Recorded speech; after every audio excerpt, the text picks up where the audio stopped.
Hello viewers, আসসালামু আলাইকুম। সকলকে শুভেচ্ছা এবং স্বাগতম জানাচ্ছি আমার এখনকার ভিডিওতে। ভিউয়ার্স, আজকে আবার যে বিষয়টি নিয়ে আলোচনা করব সেটা হচ্ছে খাদ্য অধিদপ্তরের যে নিয়োগ বিজ্ঞপ্তি চলতেছে বা যে পুনর্নিয়োগ বিজ্ঞপ্তি দেওয়া হয়েছে সেই পদগুলোর আসলে পরীক্ষা কবে নাগাদ শুরু হতে পারে।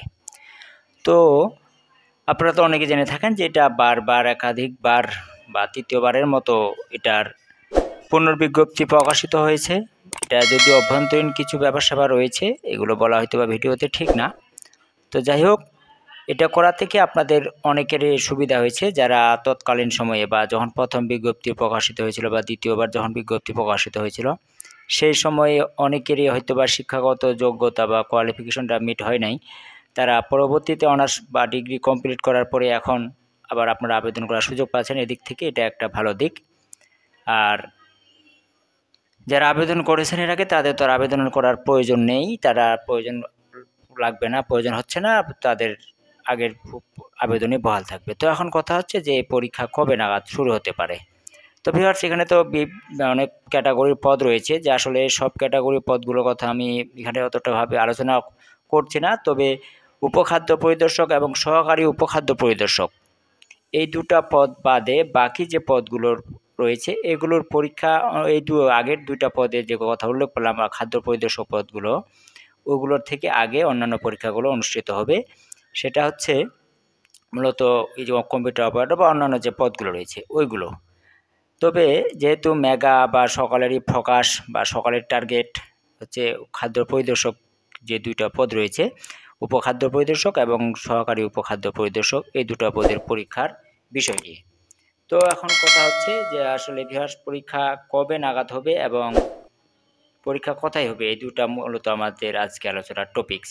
তো কথা হচ্ছে যে ভিউয়ার্স, এই পরীক্ষা এখনও টেন্ডার আহ্বান করা হয় নাই। এই পরীক্ষা শেষে পরে অর্থাৎ আগামী ঈদের পরেই মূলত টেন্ডার আহ্বান করা হবে। টেন্ডার আহ্বান করার পরে তবে আমি যদি ক্লিয়ারলি বলি, আপনাদের পরীক্ষা আশা করা যায়, যেহেতু এখনও পর্যন্ত কোনো অফিসিয়ালি কোনো সিদ্ধান্ত বা আলোচনা কোনোটাই হয়নি পরীক্ষা নেওয়ার বিষয়ে, তো আশা করা যায় যে আগামী অক্টোবর এবং নভেম্বর, অক্টোবরের শেষের দিক কিংবা নভেম্বরের প্রথম দিকে আপনারা পরীক্ষা শুরু হবে।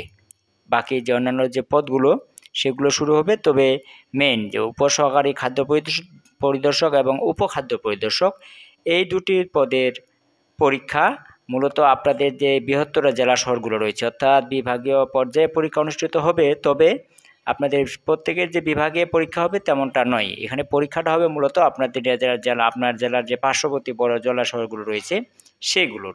মূলত আমি যদি রাজশাহীর কথা উদাহরণ ধরি, রাজশাহীর পরীক্ষাগুলো হতে পারে বগুড়া শহরে, আর রংপুর বিভাগের পরীক্ষাগুলো হতে পারে পার্শ্ববর্তী দিনাজপুর শহরে। ওই রকমভাবে আপনাদের পরীক্ষাগুলো অনুষ্ঠিত হবে। এটা অনুষ্ঠিত হবে মূলত উপখাদ্য পরিদর্শকের পদের পরীক্ষাগুলো বৃহত্তর জেলা শহরগুলোতে অনুষ্ঠিত হবে। আর উপসহকারী খাদ্য পরিদর্শকের পরীক্ষাগুলো আপনাদের নিজ নিজ জেলা শহরে অনুষ্ঠিত হবে। এটা কারণ এটা মূলত আঞ্চলিক খাদ্য নিয়ন্ত্রকের কার্যালয় থেকে নিয়োগ পরীক্ষাগুলো পরিচালনা করা হয়। যদিও পরীক্ষা নিয়ে থাকে বুয়েট, মানে টেকনিক্যাল সহায়তা দিয়ে থাকে বুয়েট, তো আপনাদের মূলত এই পরীক্ষাগুলো নিয়ন্ত্রণ করে থাকে আঞ্চলিক খাদ্য অফিস থেকে। তো পরীক্ষা আপনাদের নিজ পার্শ্ববর্তী বড় জেলা শহর এবং নিজ জেলা শহর এই দুটাতে অনুষ্ঠিত হবে, দুটো পদে। আর বাকি পদগুলোর পরীক্ষা আপনাদের জেলা ঢাকা শহরে অনুষ্ঠিত হবে, বা এগুলো সচরাচর ঢাকা শহরে অনুষ্ঠিত হয়ে থাকে। তো এখন কথা হচ্ছে যে পরীক্ষা আপনাদের আগামী অক্টোবর এবং নভেম্বর মাসের দিকে ইনশাআল্লাহ সব কিছু ঠিক থাকলে আপনারা পরীক্ষা অংশগ্রহণ করতে পারবেন। তো ভিউয়ার্স, এই ছিল মূলত আজকে আলোচনার বিষয়। এরকম নিত্য নতুন তথ্য সবার আগে পেতে আমার এই চ্যানেলটি সাবস্ক্রাইব করে পাশে থাকা বেল বাটনটি চেপে পাশে থাকবেন। সকলকে ধন্যবাদ। আল্লাহ হাফেজ।